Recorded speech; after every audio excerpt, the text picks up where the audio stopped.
We all know performances can move people deeply emotionally. But as a coach and leader, you want to motivate people to do more than just feel. You want them to act. But it's hard not to feel like you're just shouting advice into a vacuum with no one listening. How do the leaders whose every word and idea we cling to, like Oprah and Marianne Williamson, Tony Robbins and Deepak Chopra, inspire us into action, while other coaches with similar ideas and suggestions just end up being ignored? If you're ready to step into the role of beloved guide and guru, you're in the right spot. That's what we're getting into on another gorgeous episode of Wake Up Wednesday.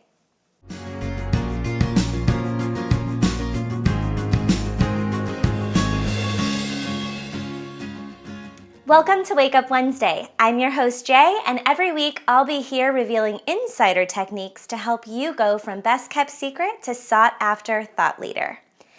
The best and only way to move people off their booties and into action that aligns with your message is to clearly state what you want them to do and work in an emotional pull that actually resonates with your audience. That is the difference between sounding like a know-it-all and actually helping your audience accomplish what you've inspired them to dream about, which is what you're here to do in the first place, right? The first step of positioning yourself as a true, compassionate, powerful leader people really want to listen to involves getting to know your audience. Most audiences fall into 4 categories: doers, suppliers, influencers, and innovators. You need to know who you're talking to, what they want, what they're capable of, and how they like to work. So here's a little peek at the personalities you'll find in each of these categories. 1, doers.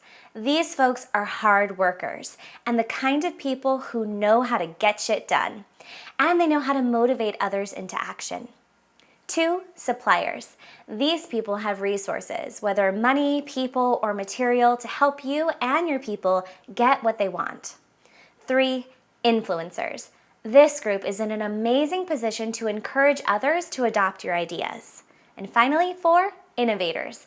These are your idea people. They think outside the box. They create strategies and they love hearing about and using new perspectives and products. So once you've identified your audience, you need to make it clear what you need to accomplish with a strong why that will pull them in. So think before you kick off your message. Why is this action important for the greater good of the world?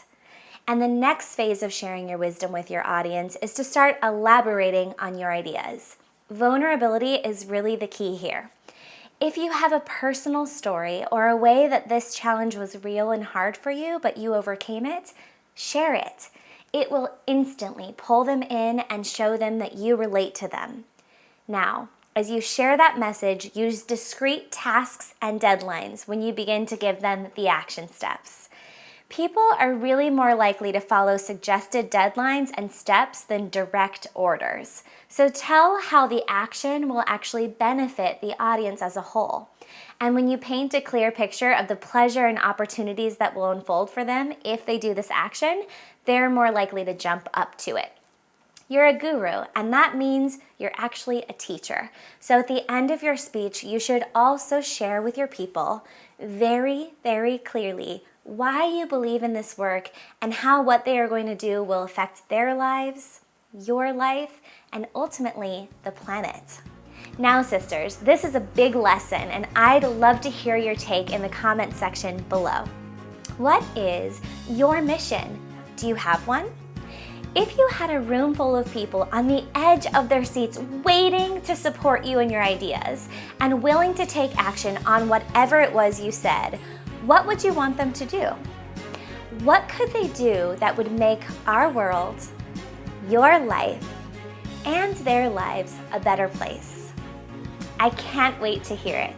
Share your thoughts with the community and let your light shine bright in those comment section below this video on the blog. I'll see you down there. And hey, did you like this video?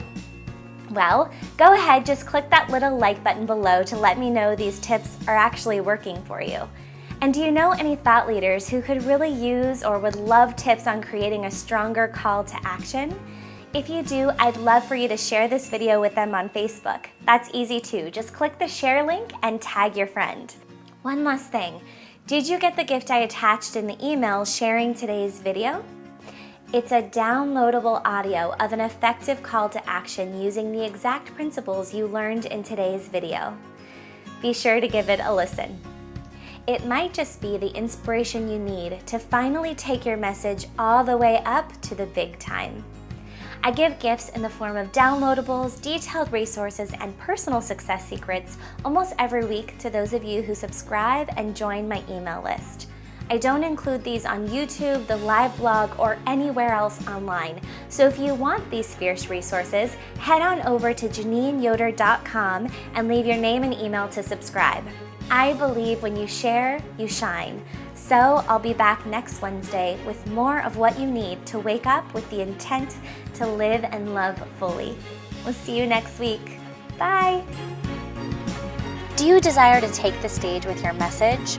Are you ready to go from best kept secret to sought after thought leader? If it's your time to shine and all you need is a little technique and practice in front of an audience, join us for Captivate. Head on over to CaptivateRetreat.com to learn more. Oh, and one last thing. Did you get the gift I attached in today's video?